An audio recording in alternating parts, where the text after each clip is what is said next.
A lot of guys, when I talk about marriage problems, they come in and they say, I just want to fix my marriage. And I'll ask, is that all you want? You just want to fix your marriage? And like, yeah, I just want my wife back. What does that mean? Like, if you could have the choice between creating a marriage that's better than it's ever been, whether you've been with your wife 20, 30, 40 years, imagine how amazing your life would be if your marriage was better next year than it's ever been, compared to, I just want back what I had before it all fell down, because all that's going to happen is the same. It's just going to fall down again. So that's what's really exciting when we have these conversations with these guys of what is possible, because a lot of the time as coaches and mentors, we can see the value and what is possible for this man way before they ever do. Look to people that have done what you want to do. I talk a lot about becoming the person you want to be, not just getting or wanting certain things, but becoming that person. Go look at people that have those values and those qualities that you want to exhibit in yourself and learn from them. Hey y'all, Josh Tomeoni with the Derelict Podcast. Welcome back. We're so glad you're here. Would you do me a favor? It will only take you a couple seconds. Whether you're listening or watching right now, will you head on over to YouTube and hit that subscribe button? It really helps us get this message to more and more people that we can help. Greatly appreciate all of you. Thank you so much for being here and enjoy the episode. Welcome to the Derelict Podcast. For the disparaged, depleted, and delinquent souls trying to find our way, we're talking about the scary part of the journey, where we don't know how it'll end. Let's be free to face our fucking failures in real time as the most unadulterated, truest version of who we are. No sugarcoating. Welcome to the shit show, you derelict. Welcome back to the Derelict Podcast. I am your host, Josh Tomeoni, as always, and we have a very special guest, Adam Tasker, here today. And we actually met through a group coaching program that we're a part of, kind of a mastermind group led by the one and only Dan Martell, world famous. So I'm really excited to get to know Adam. We don't even know each other that well, but one thing that really intrigued me when we were having a conversation not only was about his story and where he came from, but also he has built a huge tribe of men, 400 or so to be exact, of guys that are just willing to be vulnerable with each other, willing to get into the difficult work, willing to look at things like transition, etc. So we're going to talk about that today. So if you're a man listening to this, listen up, because what we're going to talk about is we're going to talk a little bit about how you actually do that with your brothers and how you can increase and help your brothers level up. If you're a woman, listen in, because you can encourage your man to level up. You can level up yourself. And we're going to talk about specific ways of doing that. We're going to talk about specific ways of doing that, especially when going through things like relationship transition, which we talk about a lot on the show. And there might be a couple of surprises, so stay tuned. So Adam, thanks for joining us, man. So thanks for having me. Yeah, I'm really excited. So where are you talking from? Why don't you tell the audience where you are right now? So I'm just north of Sydney, Australia. Fantastic. And you're married. You've been married for a while. You have 3 kids, right? 3 boys. Yeah, 3 boys. Yes. I've been married for 10 years, 10-year anniversary this year, and 3 boys, 11, 8, and 5. Oh, congratulations, man. That's awesome. Thank you. And you run multiple companies. You host companies with a bunch of men coming together. And what are you doing? You're coaching them? What are you specifically doing with these guys?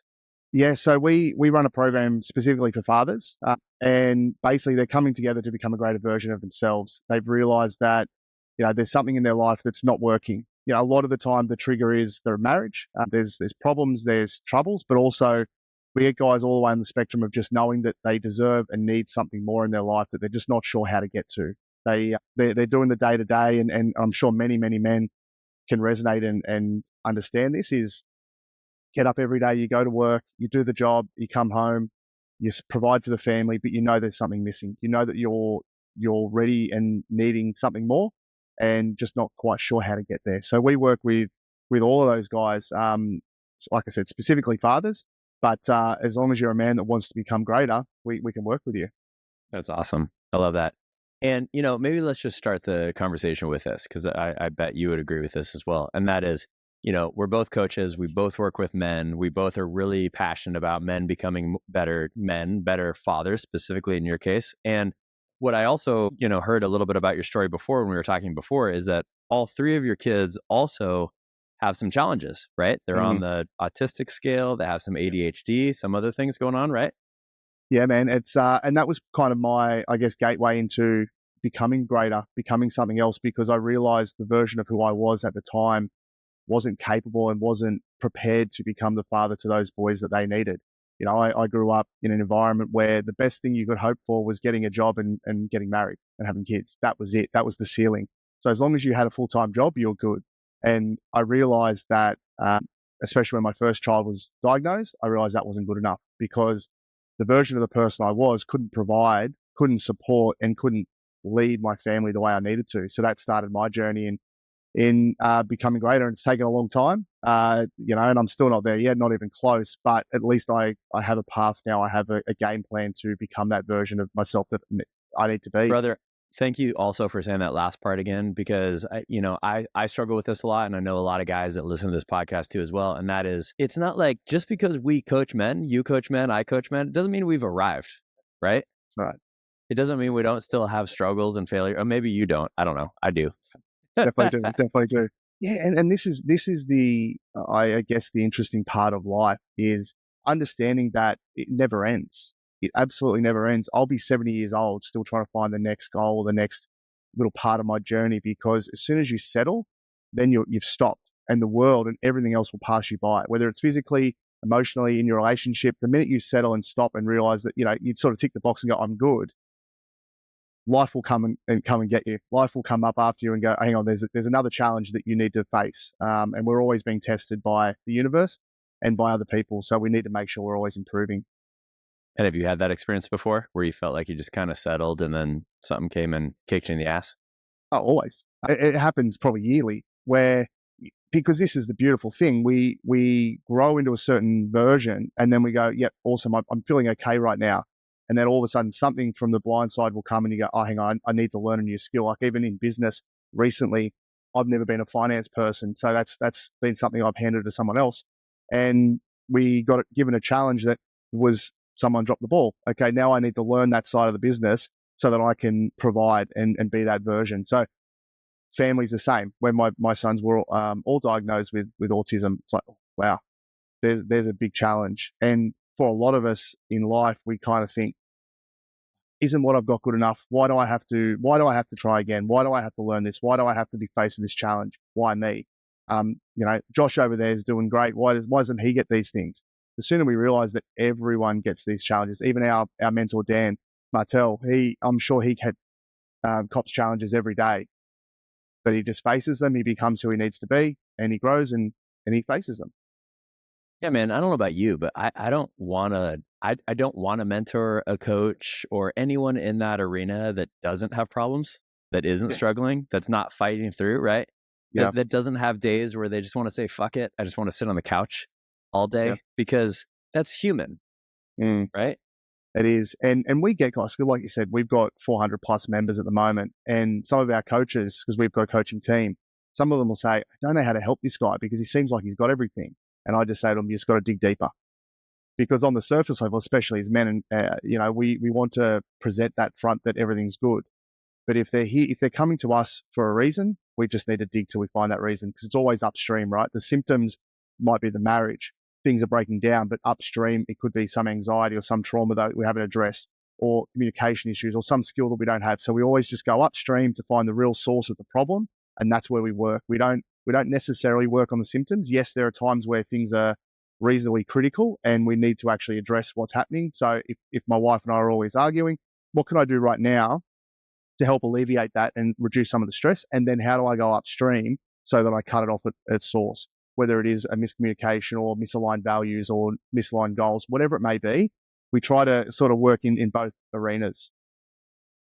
I was listening to a speaker who really successful in business. I mean, you're talking probably hundreds of millions of dollars in revenue, I believe, is where he's at right now. And he was talking about a process that he goes through every single month. And he said, look, it actually works for business, it works for relationships, it works for everything else. And I thought it was really good. So I want to share it real quick, because it's basically what you're talking about right now. And he calls it 7 levels deep. Have you heard of this concept before? Where basically you ask why. So you tell me that you want to do something. Like, tell me, whatever you want to say. What's one thing that you're trying to accomplish this year? Turn the business into a $10 million business. There you go. Perfect. Awesome. Yeah. So why? So we can help more fathers. Why? Why do you want to do that? Because that's the deep passion and drive that I have. And why? Where does that passion and drive come from? Probably because I grew up not having that and not knowing where I could find that. So why do you feel like not growing up with that makes it such a big deal for you? I think I don't want anyone to feel that way that I did when I grew up, to understand that there is a path forward. And why would you say that's so important? Because it doesn't exist. I lost track. I don't know how many that was. Yeah. But that I actually, I have see? heard of it. Yes, I have heard of that, but just in a different format. So I love it. Yeah, because it's always, then you can see how it actually pauses and you slow down as well, because you've got to think. Yeah, and your answer kept getting deeper. Yes. Right? It started very much like, well, here's the revenue number. And then it all of a sudden became to, well, this is on my heart. And then it became to, well, it's on my heart because of how I grew up. And then it's how I grew up because I don't want other people to be like this. And then because I want to serve other people. And it just, man, that was really powerful for me when I heard this guy do this the other day, because I often will just kind of stop, 1 or 2 levels deep. Right. Yeah. But I would encourage, everyone listening, do this. Just do this for yourself, or have somebody else ask you this question. Just go 7 levels deep on why you're wanting to do something, to really see like what is really, really deep. Because I know that for myself, when I've done that, then I'm like, oh, okay, that's why. That deep why is what gets us moving forward, right? Yeah. And the cool thing there is, if you don't know the answer, it just means you got to sit on it and, I guess, think, is this really what I want? And I do like that. Like I said, I have heard variations of that, and we do monthly goal setting, and it's something that for a lot of men we actually really struggle with, because we work on and we see what's in front of us. We work on, okay, what's the thing that needs to be addressed today? Yep. But then with so many guys, we ask them as part of our onboarding process to do a thing called the force method, and we look at, well, what do you actually want out of your life? Whether it's a year, 5 years, 10 years, 20 years, and they can't answer the question. They actually don't know. So a lot of the time, part of our role is just getting them to understand that they are worth more, they can do more, they can become more, they can achieve all these goals that they might have had when they were younger, but it's kind of life's beaten them down so that they actually don't believe they have goals, and really understanding that to dream, not just to have a goal, but to dream. A lot of guys, when I talked about marriage problems, they come in and they say, I just want to fix my marriage. And I'll ask, is that all you want? You just want to fix your marriage? Not, I just want my wife back. What does that mean? Like, if you could have the choice between creating a marriage that's better than it's ever been, whether you've been with your wife for 20, 30, 40 years, imagine how amazing your life would be if your marriage was better next year than it's ever been, compared to, I just want back what I had before it all fell down, because all that's going to happen is the same. It's just going to fall down again. So that's what's really exciting when we have these conversations with these guys of what is possible, because a lot of the time as coaches and mentors, we can see the value and what is possible for this man way before they ever do. So we actually need to get them to trust us, to say, don't worry about, all your insecurities or what you think is going to happen. Trust us. This process works. Just lean into it and, I guess, borrow some of our certainty and some of our courage so that you can actually start working on the goals before you realize it's actually possible. And it's quite an interesting journey with some men, because we call it the chief. You're either a panda, who's the soft man who kind of gets walked on all the time, or you're the Viking who just railroads everyone. The chief's somewhere in the middle, and you can be either side as you need to be, but many of these guys are Vikings. They run their businesses, they run their life like a business. And obviously their family don't appreciate that. So getting them to understand that they need to be a bit more chief, but actually understanding that you don't need to be that way. Just trust us. You can create this amazing version, but just follow the process. I love that. Yeah, absolutely. That's fantastic. And I love what you said too about, I hear that a lot as well of I just want this back, whatever this is, whether it's a relationship, a partnership, a marriage, maybe something in business, that sort of thing. Well, and I agree with you, man. That's such a limiting mindset so often, don't you think, Adam? Like, what do you really want it back? Because like, if it was falling apart and you're just barely hanging on, and now you're coming to a coach because of the fact that you're trying to coach your way through this, do you really want what you had before? Because isn't it just going to fall apart again? I mean, what do you think, Adam?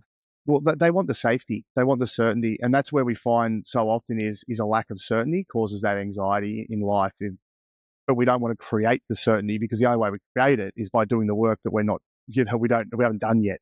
So it is actually a safety net, and we just want that safety net. Things go back to normal, and when we embrace the suck, embrace the hard work and the risk, then we can actually create something more. And we find it a lot where a lot of people they won't risk losing everything to create something great. And this is a perfect example is your relationship, but it's the same in everything. You won't risk going all in on your business. You got a side hustle. You won't risk quitting and going all in on your side hustle that you love, because what if it goes wrong? You won't risk having that really tough conversation. This is very, very common. I know that there's a conversation coming up that I need to have with my kids, with my wife, with my parents, whoever it may be. But I don't want to risk the fallout from that conversation to potentially create something greater. So I sit in this gray area. I just sit in this gray area for years and years and years and years, hoping that something will change, but it won't. It won't change, because a lot of the time, all of these people that we're going to actually have the conversation with, they're in exactly the same place. So they realize, hey, I need to have this conversation, but I don't want to have the conversation. I don't want to have the conversation. So then no one has the conversation. It was interesting. I had I don't work with too many clients now. Most of my coaches do that, but I do have a couple of guys. And it was getting time to the point where I've worked with one of the guys for a year. He's very successful. He's doing really well, but he's only worked one-on-one with me. He's not in our tribe as much. And he'd been at our retreat, and I realized that this guy needs to work with the other men. He needs to be in the main group with one of our other coaches. He needs this. And I was kind of hesitating on the conversation, and we caught up, and it was only last week. The first thing he said to me was, Adam, I think I need to jump into the main group. So he had exactly the same thought. So we came to the same conclusion, but we were both holding off the conversation. As soon as we had it, we went, yeah, that's the right answer. But it happens so often, in our life all the time. We hold away from that conversation, that honesty we need to have. And then we just sit in that gray area where nothing really moves. We just sit in that uncertainty. And, it's a tough place to be, because that's where society puts us a lot of the time. Why do you think that is?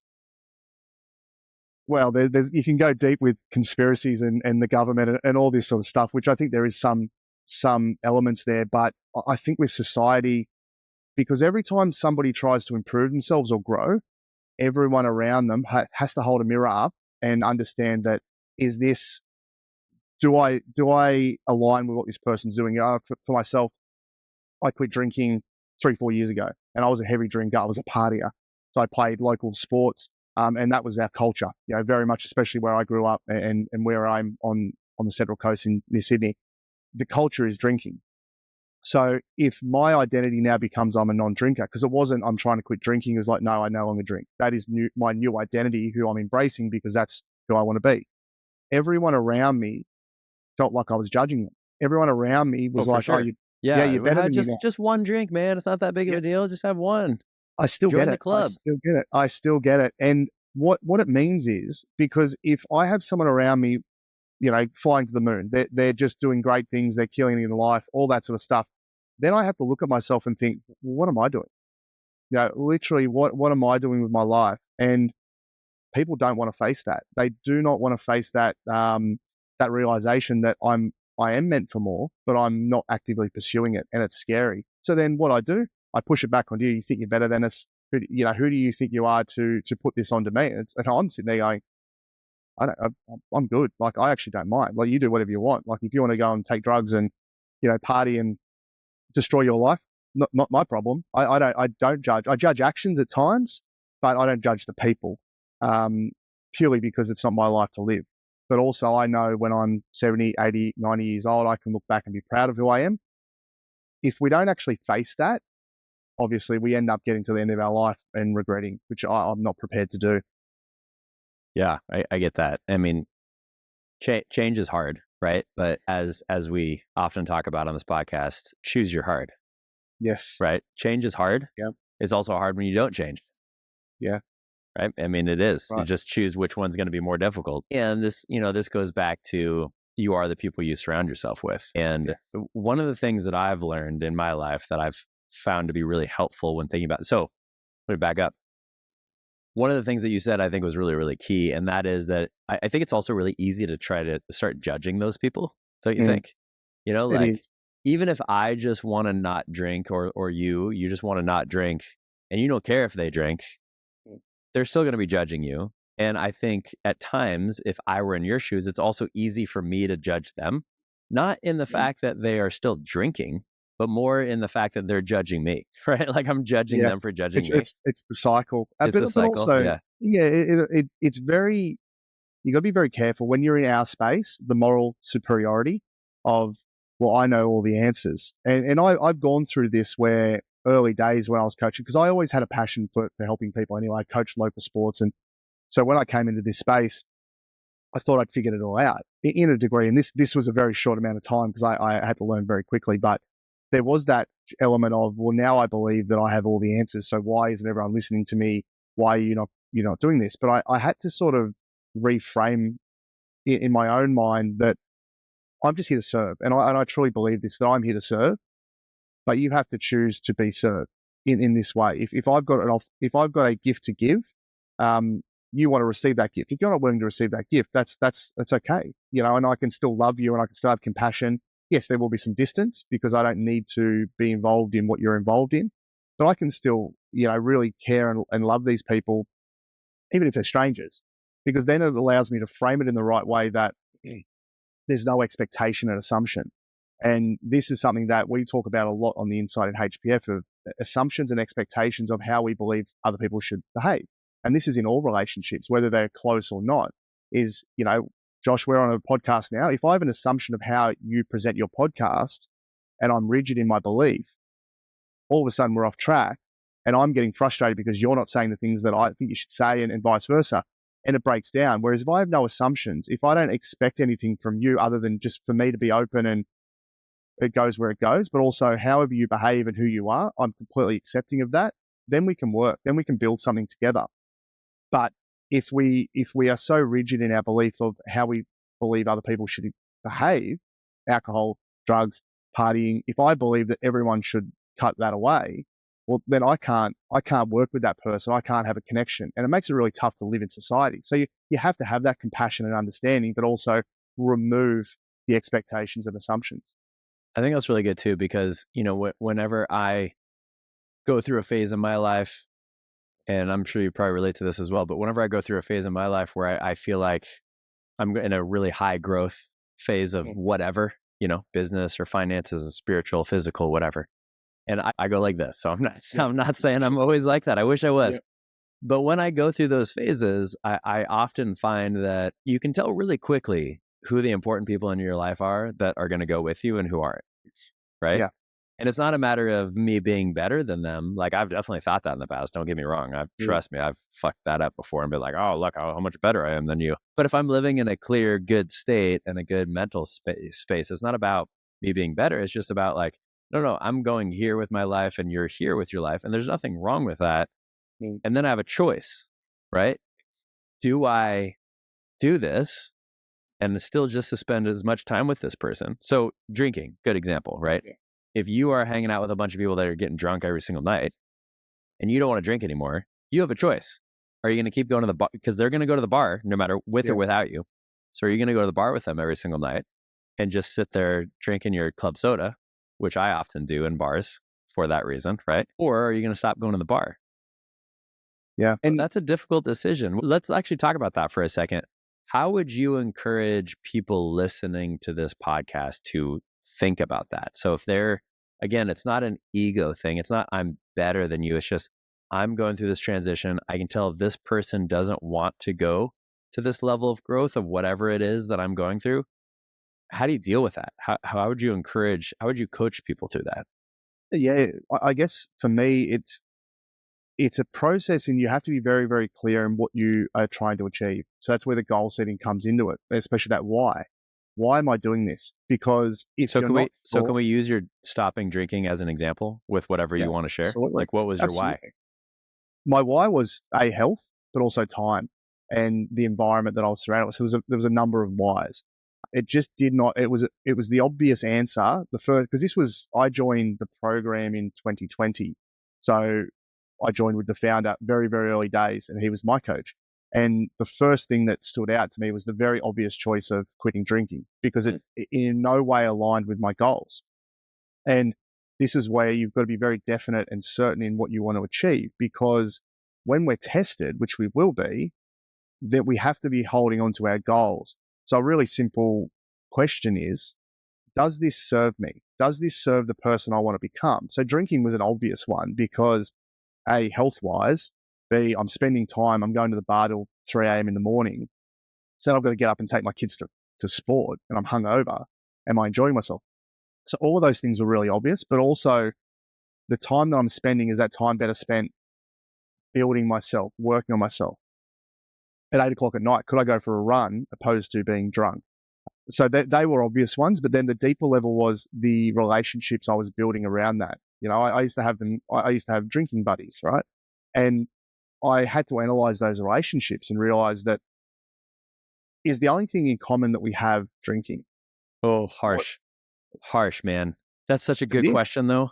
I really just want to. I just got to stop you right there for people to listen to what you just said, because you got to ask that question, you guys. If you are going out drinking, trust me, you have to ask this question. This popped up in my life about a year ago, not for me personally, but it was actually my this was a couple years ago now. It was my girlfriend at the time.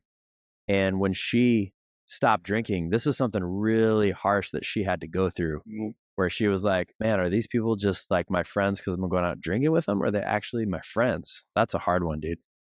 Yeah. And I found out probably 80% of my friends were that. It was because I played football with a lot of them too. You know, we've got a squad of 30 plus men and we'd go out drinking. And then I realized that, what do I actually know about these guys? You know, really, I don't even know their wife's name.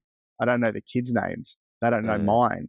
So it was very much a matter of what you talked about. You know, we are the people we're surrounded by. And by choosing to be with those guys, and there's nothing wrong with these guys. They live in their life. They're great, but we don't have a connection. We don't have a relationship. All it is we're drinking together. We're having a great time. But eventually, when you do that 30, 40, 50, 100 times, and it's the same night on repeat, you realize that I'm not giving any value to their life. I'm just what do they call it? An extra in their life, in the movie of their life, and the same thing for me. But I realized that I was actually surrounded by extras. There was no main characters or there's no supporting characters. It was just me and extras, because that was the environment and there was nothing else. And this is the risk. Like if you can, and again, I'm not a drinker. Can we pause on that for a second? Because I think what you just said is really, really key. At least this is what I picked up from it too, is that I think that for me, what you just said is a really good way of me keeping it not selfish and about me, is what you just said. It's not just they're keeping me from my goals, which is kind of where we started in this conversation. It's also I'm keeping them from their goals. Yeah, absolutely. Right? Because first of all, if you're hanging out with these guys and you don't even know what their goals and their vision are, and they don't know what yours are, how close are you anyway in the first place, right? Not at all. Yeah, that's right. And if your vision's over here and their vision's over here, it's not one is better than the other. It's just they're completely different visions. So why are we spending so much time together, hours and hours and hours on end, if we're completely different visions, different goals for our life? That's powerful, man. Yeah, it is. And it's a really, really challenging question and I guess thought process, because it requires you to then reevaluate everything. How am I living my life? What am I doing? Because then you have to face that if I've been doing this to avoid becoming greater or becoming that version I need to, then I realize I've got a decision to make. Because it's not just cutting one or two people away, and that's a byproduct of it. It's actually changing your identity to, I'm now no longer that person. So then if I'm no longer that person, well, who am I? Because we've got to replace it with something. And then there's this void, because we didn't know. I certainly didn't. God, I was 27 living at home with my parents when I met my wife.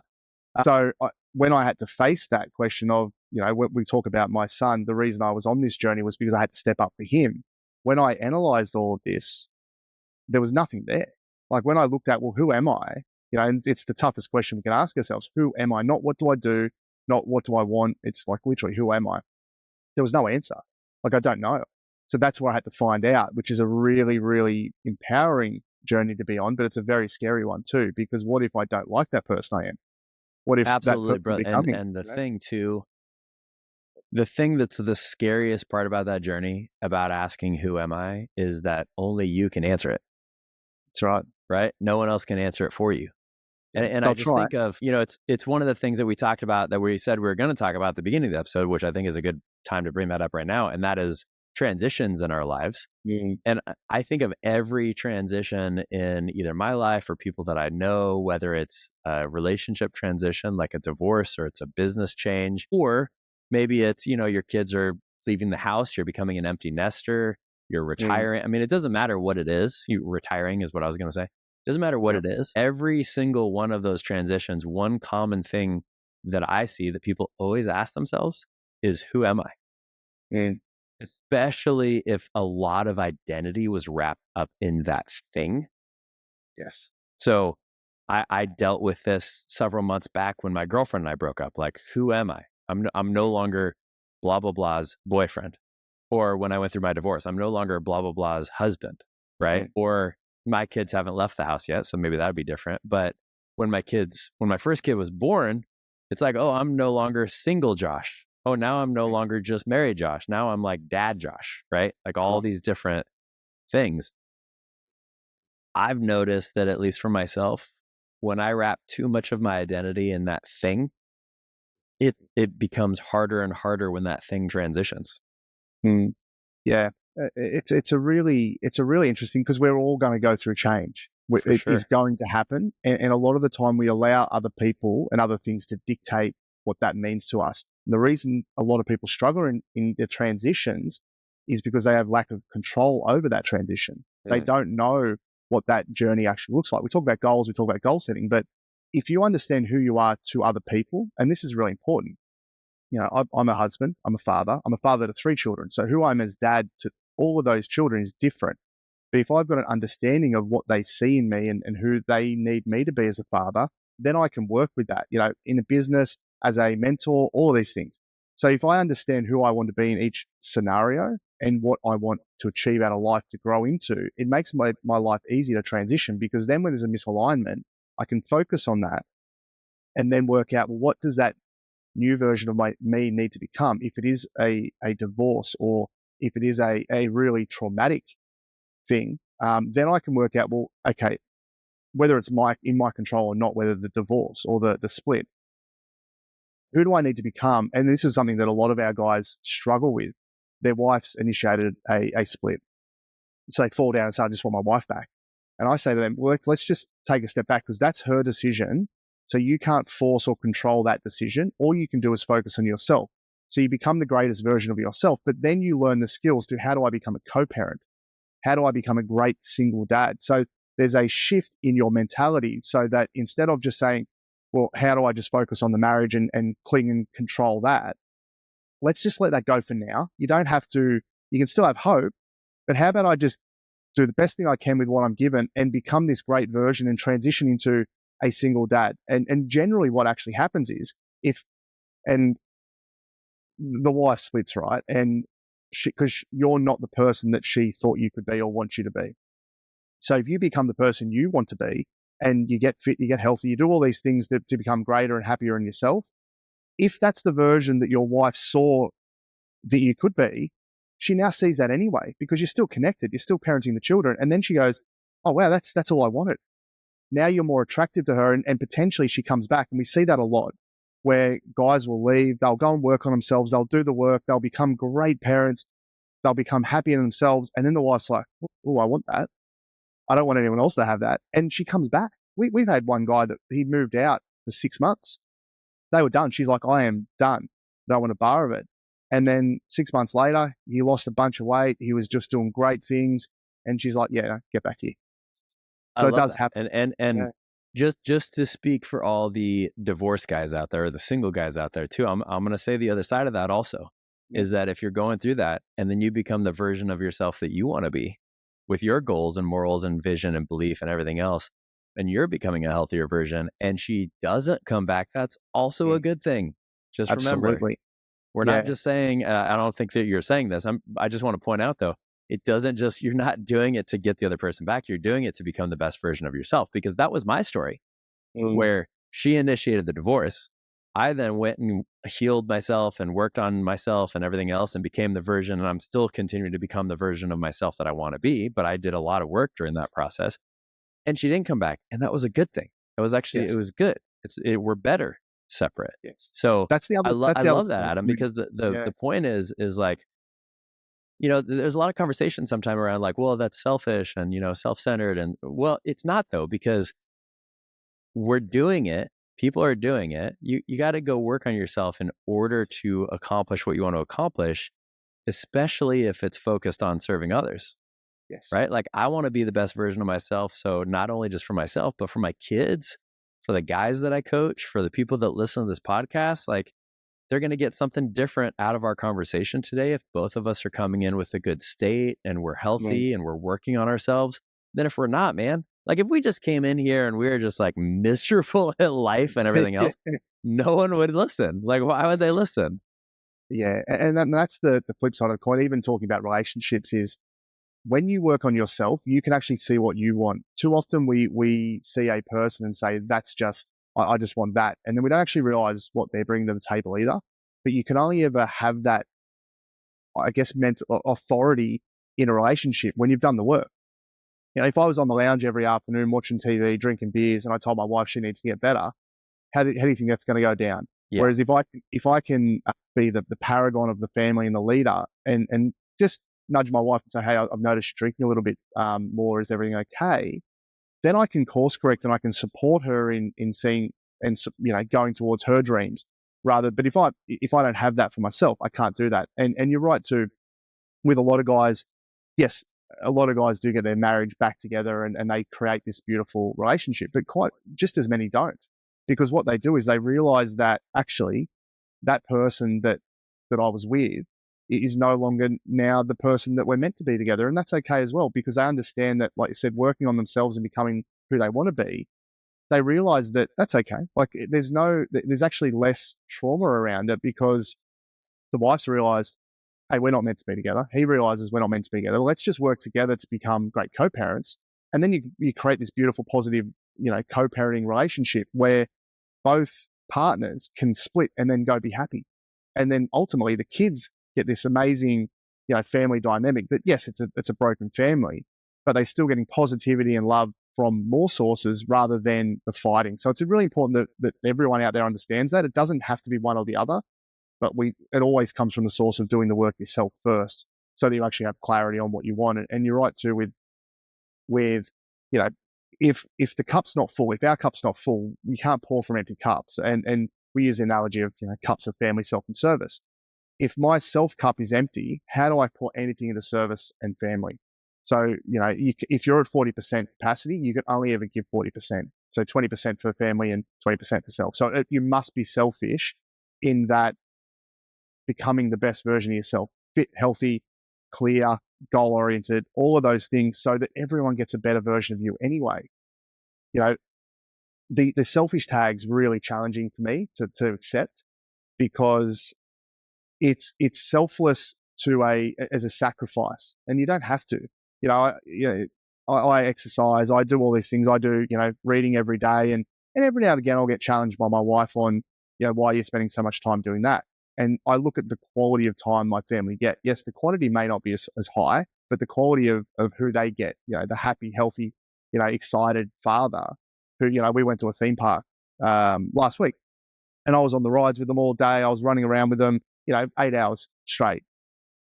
My old version couldn't do that. So yes, I might have spent as much time, but because I've done all the work and worked on myself, I can now give them a better quality of life, which is really important. Yeah. And you said a lot of really good things there. One of the things that I went back to is going back to mission, vision, morals of your life, right? So your example of a marriage ending to me is very similar in a lot of ways as you and your drinking buddies, right? It's just it's an alignment where I have to figure out what is most important for me. You have to figure out what is most important for you. And that might not align. And if it doesn't align, it's actually better not to be together than to be together. And frankly, if you care about the kids at all, also, if you care about your kids at all, which I know people listen to this podcast too, because people love their kids. If you care about your kids at all, what do you want? Do you want two different households where people are living out their mission, their vision, and their values? for your kids? Or do you want one household where everything's misaligned all the time? Yeah. I mean, what's going to be healthier for the kids? Like, I know when I was going through my divorce, I figured I would do anything that I could to possibly make sure the marriage stayed. But honestly, it was not good for the kids. It wasn't for us to be in the same, because we had different mission, vision, values. And you mentioned something else as well that I just want to encourage other people about too, because not everybody listening to this podcast has a good co-parenting relationship. And some of those people actually work as hard as they can to have a good co-parenting relationship. And as you know, there are two parties to every co-parenting relationship. So you can't control the other person. But what I can say from my own personal experience and from guys that I've worked with is that still, if you live the highest level of your mission and your vision and your values, even if co-parenting still sucks, it will still be better, because all you can control is what you're doing. And the only thing that the kids are going to have access to when they're with you is you. There's nothing you can do about what the other person does. All you can do is keep your side of the street clean and try to help and make sure that you are the best parent for your kids when they're with your kids. And hopefully the other person comes around sometime, or maybe it's you that's not coming around and you're just not being honest with yourself too. Yeah. But that to me is not selfish. Like, I'm doing that to grow myself, of course, but not in a self-centered, egotistical way. I'm not doing it just so I can be like, oh, look at me, look at how amazing I am. I mean, I am sometimes, because let's be honest, I fail and struggle with that too. I definitely want significance at times. I wish that I didn't. I hate admitting that. It feels icky for me to admit that, even on my own podcast where I'm honest about things all the time, because I don't like that aspect about me. But when I'm living in a good, true state, in my true identity that I believe God has given me, when I'm in that state, it's not about being selfish just for myself or for significance. It's so that I can have the best impact on everybody that's around me. So that if that's selfish, fine, sign me up. Yeah. And the motivation's so important. Like you said, if I'm doing it for others ultimately, then I know I'm on the right path. And I get that too. The need for significance, especially as men, I grew up not having no significance, with anxiety and depression. So for me, that is a drive. And at times I've undertaken things for the wrong reasons. Even though the net result was actually positive, I've undertaken things for the wrong reasons because I want to be seen as this person. Even as recently as the retreat we ran, it was one of my big revelations was, because we've got coaches, we've got other people, and I'm the kind of the facilitator, I realized that actually this isn't about me. This is, if I can sit back in the corner and make sure everyone has the great experience, I don't need to be seen as that person. So I definitely get that as well. It's, you want the pat on the back, but when you can let go of that, then you can actually be your true authentic self.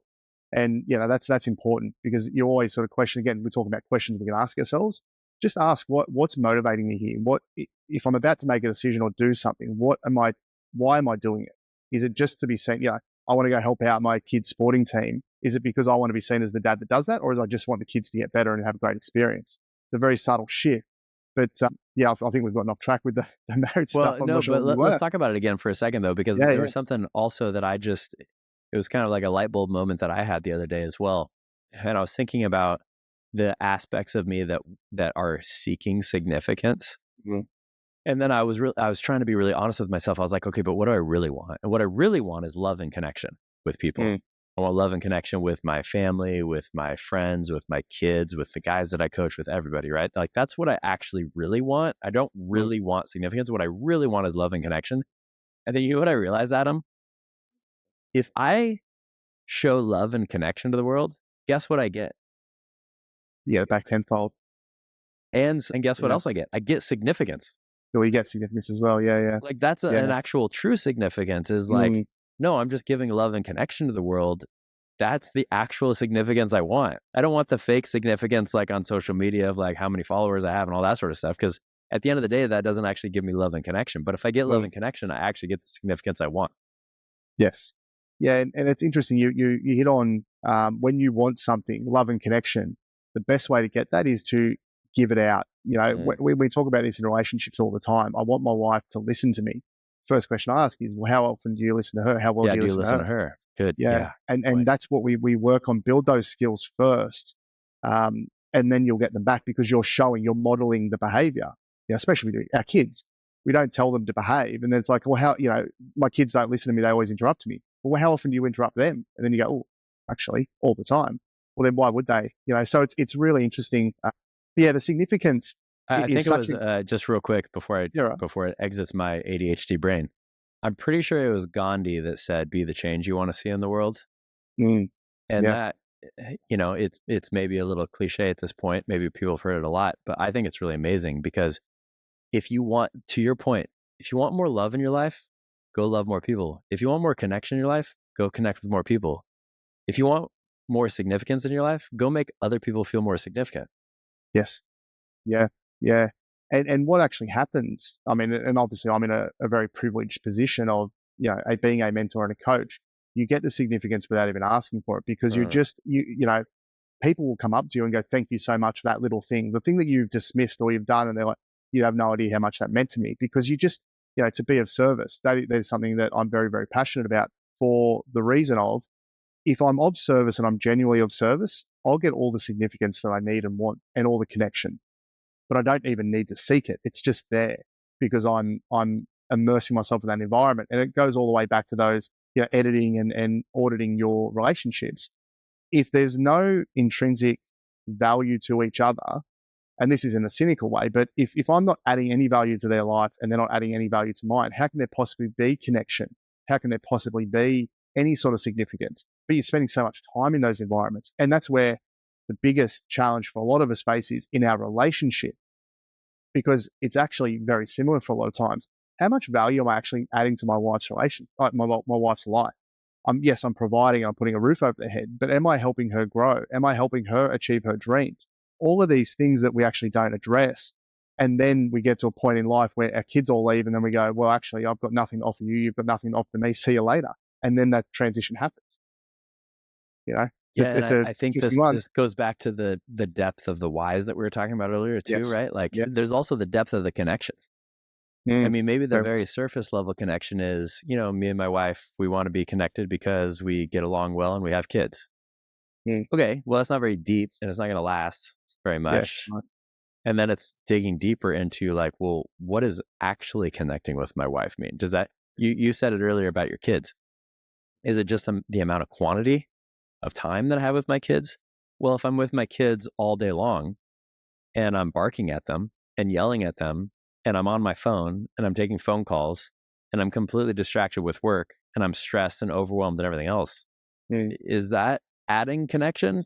I mean, there's a lot of time, but is that adding any sort of connection to my kids? I remember somebody said this to me a long time ago when my kids were little. And they were saying, look, what a lot of people don't realize about being a dad specifically, what a lot of people don't realize about being a dad, especially to young kids, is that 5 minutes on the floor can mean more than 5 hours completely distracted doing other things. Yeah.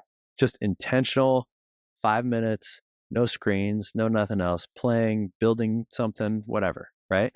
Yeah. And isn't that true? I mean, in life with our relationships too. I don't know how many coffees or beer, well, no beers. I almost made a faux pas and said beers. How many coffees or lunches or anything else where you've gone out with somebody that you just felt like afterwards, you're like, did we even talk about anything? Like we were just there the whole time, but we were on each other's we were on our phones, like we were distracted. We were paying attention to everything else that was happening. You're right. Yeah. But then you connect with somebody, like this happened to me a lot these last several days, where you just connect with somebody just face to face, no screens or anything else, just for a few minutes. And you're like, man, I feel so incredibly connected to you. And we only had a conversation for 10 minutes versus we just sat down for an hour for lunch and we were on our phones and everything else. And I don't even know the first thing about you. Yeah. Yeah. It's that's the distraction economy we're in. Because if we're not building connections, we still feel like this is just the thing. We still feel like we're achieving something. I went out we caught up for lunch for an hour. Awesome. I feel like I've ticked the box, but how much impact has it actually had? Very little. And it's something that we do on the inside with HPF is 10 minutes a day with your children. Now this is one-on-one time. So if you've got multiple children, it's multiple days, but just 10 minutes on whatever they want to do within reason, obviously. Give them the bucket, we call it the bucket of attention. Give them the option to choose what they want to do. So it's whatever they're passionate about, whatever they see value in. And then you just engage with them for 10 minutes answer questions, ask questions, just deepen that connection, because that, you're right, that can have so much more of an impact, especially for these guys that we mentioned that may only see their kids every second weekend. How can you have a lasting impact so that those few hours over every second weekend can mean more to your children than potentially the other 13 days or 12 days they experience? Because I want to speak to those guys too, especially the divorced guys right now too, that are maybe struggling with this, or maybe you're still transitioning into this. This is something I had to learn the hard way. Do not become a Disneyland dad. If you have not heard that phrase before, what it means is that when your kids are at your house, it's just all party all the time, right? We're going to a theme park, we're doing crazy stuff, we're just, it's so much fun, it's got to be high octane, etc. I promise you, your kids do not want that. Of course, they want to go to Disneyland and do fun stuff. That's not what I'm saying. What I'm saying is what they need is they need intentional time with you, to your point, Adam. They don't need Disneyland dad. They need intentional dad that's there, that's looking them in the eyes, that's doing something with them, that's doing the activity they want to do. This does not mean you're drinking beer and watching football with your girls that hate football. This is not what we're talking about. It means that you're playing dolls with them or whatever they want to do for just a few minutes. You're being intentional with them. You're having a conversation with them. And again, I've had to learn this the hard way because especially at the beginning, I just wanted to be Disneyland dad all the time. I wanted to be the fun house. Like, I'm the fun house. Let's do all the fun. And then what I missed out on when I did that is intentional time with my kids with that really deep connection. So I would just encourage anybody that's listening or watching. So on that note though, Adam, what would you, is there, let's say the guys are listening to this real quick, and let's go back to kind of what we were talking about at the very beginning. And let's say that they're going through some of these transitions, or maybe even they're just listening and they're thinking, wow, that really applies to me. That applies to me. That applies to me. That applies to me. I know a lot of guys. I myself was one of them for many, many years. Didn't want to reach out for help. I didn't think that I needed a coach. I didn't think that I actually needed help. I just figured I'd listen to a podcast every once in a while, etc. What can you encourage these guys to listen to, just as far as what you offer, what you bring to the table? What can you provide for them? How can you help them make this an easier step to reach out to you to get some more information, etc.? Yeah, so you can look up highperformancefather.com. That's the easiest way to find us. We're on Facebook, we're on Instagram. Alex Renier is my partner's name. He does most of the media. This isn't actually my area. I'm usually in the background, but I am working on that a little bit more. So High Performance Father, we do have a podcast. But even if it's not HPF, because I'm very much of a mind that we may not fit some people, and that's okay. But I encourage everyone to find someone, whether it is a coach or a mentor, or just somebody that can help them navigate the life that they're in at the moment. Because what I've found is, it's one thing to go and learn all these things, to read. The application and the accountability is a lot more challenging, because as men, we find it easier just to deal with what's in front of us. So we actually need, only men can really hold men accountable because we understand it. So if you make a commitment to me to do whatever it is, I'm going to stop drinking for a week. Okay, cool. But if no one holds you account to that, well, where's the actual, benefit from it? So, or where's the law that you're actually going to follow? So it's important that we actually have people around us to hold ourselves accountable. And that is a coach or a mentor. You can learn everything you want to learn, but you need someone to actually tap you on the shoulder and go, hey man, you're not doing good enough right now for what you want, not what society wants. So it's important that you find those people. A lot of us might have friends. If you don't, go and find someone, whether it's a counselor, whatever suits you. This is really important. And I've spoken to guys a lot. You need to find the people that you can connect with and resonate with and respect, that you'll allow to tell you the truth. You actually need to find the people that can tell you the truth, that you'll accept it and do something about it. Because if you don't do that, you'll just keep coasting. It's really challenging. So if HBF is the answer, awesome. Let's do it. We want to bring as many guys in as possible. We want to help a million fathers in the next 20 years. But if it's not the right fit, or you don't resonate with what we're saying, that's fine. Find another way, but you must challenge yourself and you must find another way to become greater, because otherwise life will pass you by. I love that. So highperformancefather.com. Information's in the show notes as well. Check it out. And I just want to encourage everybody that's listening right now with what you just said as well, Adam. And that is, it's important to remember that men grow through challenge. That is how we grow. men grow through challenge. And it's also important to know that that challenge needs to come from a source that we respect and that we will allow to challenge us. I think because men grow through challenge, it's very easy for us to challenge everyone because we think that that's going to be helpful. Maybe I should speak for myself. So I'm an Enneagram 8, which is a challenger. If people aren't familiar with the Enneagram, just go look up Enneagram numbers. You're going to see number 8. It's the challenger. It's the least common one. So I've gotten in trouble my entire life because I just want to go challenge everybody. So maybe I'm just speaking for myself, but I don't think I am. I think as men, we want to challenge ourselves. We want to challenge others. And I'll speak for myself. If I haven't gained that right in somebody's life, if they don't respect me in that way, I can't challenge them. It's going to fall on deaf ears. Maybe this is what you discover with your drinking buddies. Like, even though you know somebody, you spend a lot of time with them, that doesn't necessarily mean that they'll be open to you challenging them.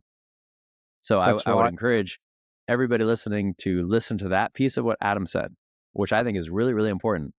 You have to find somebody that will challenge you and that you'll listen to the challenge. You have to be able to respect them enough to let them challenge you. There's only a few people in my life that hold that role. A lot of people try to challenge me, and I'm sure this happens with you as well, because people love to challenge all the time.